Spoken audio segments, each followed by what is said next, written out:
What's up, everybody? Armchair Quarterbacks here for another Week 10 preview. On this one, we have this host Slaps versus Waddle Waddle Waddle. That is Alex versus Ken. So let's take a look here at Alex's team. Currently, it's Wednesday night. Alex is starting Jared Goff, Marquise Brown, George Pickens, Alvin Kamara, Derrick Henry, Sam Laporta, DK Metcalf, and Jahmyr Gibbs. So let's talk about Jahmyr Gibbs here really quick. He had some breakout games the past couple of games, and then they had the bye week, and now he's got David Montgomery coming back. How do you think this backfield is going to be split? I think you'll see there's going to be a little bit more improvements. So I believe in the beginning of the season when everyone was clamoring for more Jahmyr Gibbs, less David Montgomery, what were we seeing? We were seeing a 70-30, maybe? Something like that. Like, it was pretty low. Jahmyr Gibbs looked more like the DeAndre Swift role. So I think now it'll still be a lot of Montgomery, because it wasn't like they weren't playing bad, Right. Montgomery was scoring those touchdowns. He was still running well. So I think maybe you see it 60-40.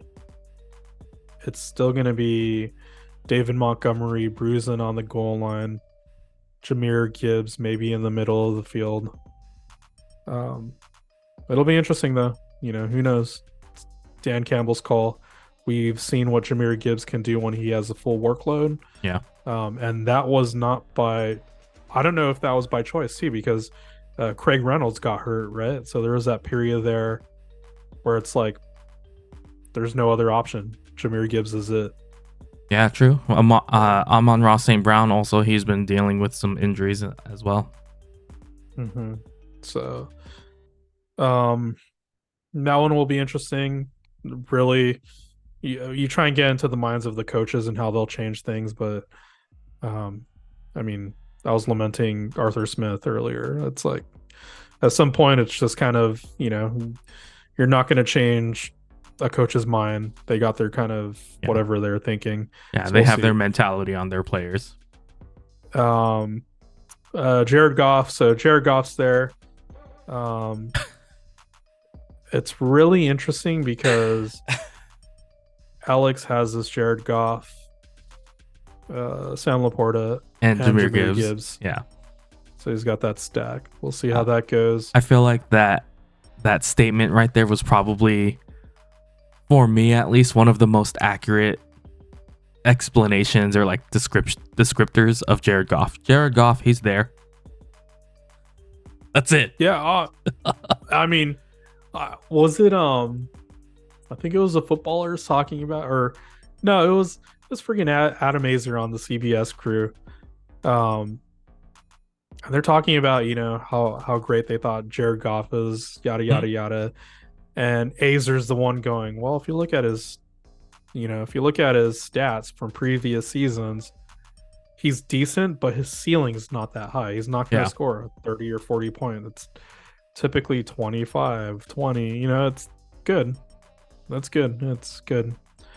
So that's nothing to dog on him. It's nothing to dog on him. It's probably just like the best descriptor. Just like saying like, Kirk Cousins was like the plain John Doe kind of player. Like, okay, you're not. Well, but look at Aaron Rodgers last season. You're gonna take Jared Goff over Aaron Rodgers. Oh yeah, heck yeah. He had some really bad games. Heck yeah. So it'll be interesting there. For Marquise Brown, Arizona. Oof. It looks like Kyler Murray is going to play. You said oof. I don't know about that. I already traded with Alex once here. I wouldn't mind trading again for Marquise Brown if you wanted, say Zay Flowers back, because I'm looking for a wide receiver right now. But I think with Kyler Murray back, I think Marquise Brown is fine. Maybe this week against Atlanta, but that might be tough. But James Conner has also come off of IR. So either this week or next week, if he comes back, Mm-hmm.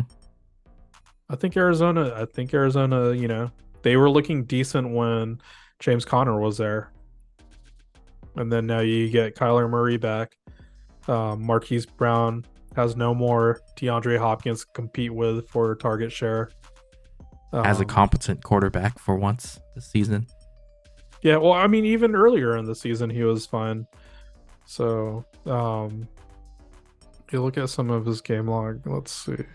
Well, It was I'm just saying because Josh Dobbs not the best of um of quarterbacks in the passing game. He really helped Arizona more so with his feet, being able to scramble, get out of the pocket. And then the games where Clayton Tune had to come in, it's just like it wasn't good at all. no, but I mean, let's see. He still had solid. I mean, look at this in terms of targets. Yeah, the usage was there. 10, 11. You know, he was solid. So I think, I mean, Alex, if you're not high on Marquise Brown, hit me up with a trade. I'll take the risk then. So I think he'll look different. Maybe we'll disagree on that, but I think he'll be fine. George Pickens here, I was higher on him than Deontay Johnson, but we'll see how this goes, especially against Green Bay. Yeah. We said in a previous clip that I thought it was going to be a Najee game, so we'll see. In a previous video, we were talking about New Orleans versus Minnesota. Kamara here. Kamara, I think, is not going to have as high, he's not going to be the number one running back in fantasy football anymore. No.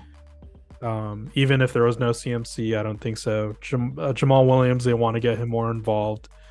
There was that quote from Dennis Allen that he wanted it to be equal. He wanted Jamal Williams, Kamara, Taysom Hill, all of them to be interchangeable and them to, be able to replace each other. Yeah. So if that's the case, and we've seen it in the past with, their usage, kind of carrying the Sean Payton idea of two running backs. Well, I mean, we'll especially the last couple of games, you take a look at Kamara's dip in the targets. That's a byproduct of seeing Taysom Hill get more involved in the game. Taysom Hill, now Jamal Williams. Yep. And then on top of that, just for this matchup preview for week 10, you're going up against Minnesota, who has a decent, if anything, their defense is really good on the rush defense. Yep. So the run defense is there. Not only that, but now if that means you have a good pass rush, now Kamara has to play pass pro more. So he's going to be concerned about less usage for himself, and some of that's going to go towards, blocking for Derek Carr. Yeah. So all that to say, he'll still get his, he'll still be good, but just maybe don't expect such a high ceiling boom week as we've seen. No. Yeah, I agree. Moving on. Know. He can still get all the checkdowns. Yeah. Moving on, I'm very curious what Derrick Henry's usage is going to look like with Will Levis as the quarterback. So far, the past couple of games, his usage has been really good. And I believe that's still with him splitting the field, the snaps with Tajay Spears. So I think it's definitely been a lot better for Derrick Henry, an improvement in efficiency. So I love Derrick Henry moving forward. He's been my guy for the past couple of years. So it's a tough matchup up against Tampa Bay, but I think Derrick Henry, he's a beast. He's big enough. He's King Henry, he's big enough to bowl through players. I think he'll still get some decent usage here. Sam Laporta, not worried about him. He's going to get good usage. He's been getting good usage all year.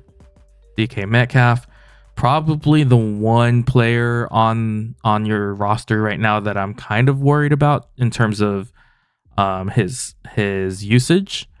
Yep. Just because Geno Smith hasn't been playing as well this year. So it's been an up and down roller coaster for the Seattle offense for sure, at least in terms of the passing game for sure. Mm-hmm. You got Amari Cooper on your bench up against Baltimore. That's a pretty stout defense. That's a rough one to kind of bench, but I kind of agree with that. It'd be interesting. I mean, if there was any case for getting Cooper in the lineup, I'd say you said Metcalf was struggling and Geno Smith was struggling, so that would probably be the one switch out if I wanted to play Cooper instead, especially less competition on him for some targets. Yeah, for sure. All right, so let's move over to Ken's team. He's currently starting Deshaun Watson, Keenan Allen, Michael Pittman Jr., Josh Jacobs, James Conner with the IR designated to return designation, David Njoku. He picked up from Michelle's drop of David Njoku. He's also starting Brian Robinson and Gus Edwards. So taking a look here really quick, if James Conner does return, do you think he's going to slot back into his normal role, or do you think they will try to kind of ease him back into his usage? Don't know. He's been out for quite a while now. Have they had their bye yet too? No, not yet. Week 14. Week 14. They got a late bye. Yep. So I don't know. I mean, it'll be really interesting to see. Atlanta likes to run, likes to slow down the game. So at this point, if he's a full go, that would be amazing. Oh. But I just wouldn't be surprised if they did ease him in. Deshaun Watson against Baltimore, really quick. I'm looking at the waiver wire here. I'd probably go with Will Levis over Deshaun Watson. That's just me. Keenan Allen against Detroit, that should be good. We've already talked about that in previous videos. Good attack there. Michael Pittman Jr. against New England. The Germany game. New England, they're pretty good at stopping your best player, so they'll look to stop either Michael Pittman Jr. or Jonathan Taylor. Yeah. Josh Jacobs against New York Giants. New York Giants are better on the pass, so Josh Jacobs, this should be interesting, even if it's a tough matchup. He's been getting the usage. Speed through here, he picked up. Saw that Ken picked up Njoku an hour ago. So that one should be interesting. He doesn't have any other tight ends here on the bench. Brian Robinson here. I might be tempted to switch that out and put Cortland Sutton in. I know I'm pessimistic against my boys, but Russell Wilson and Cortland Sutton, their offense has not been the problem. It's been the defense until the past few games. Against Buffalo, that should be good. So that'd probably be the only switch out. Yeah, I mean, if you're looking at Cortland Sutton and looking at his the past few games before their Week 9 bye, I mean, they've played some pretty rough defenses. They played Kansas City twice, the Jets, so it's one of those things where you can't have recency bias. You have to look at the season as a whole. Again, I agree. The Broncos offense has looked pretty decent. It's just the defense that has let them down.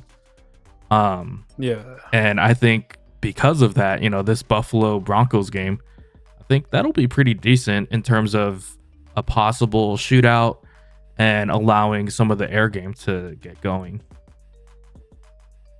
Yeah. Oh yeah, for sure. Especially with the Buffalo Bills, they're completely depleted on their defense. I mean, if you're a huge sports fan, you usually have an adopted team if your team sucks. And for me, the Bills have been my adopted team for the past 3 years.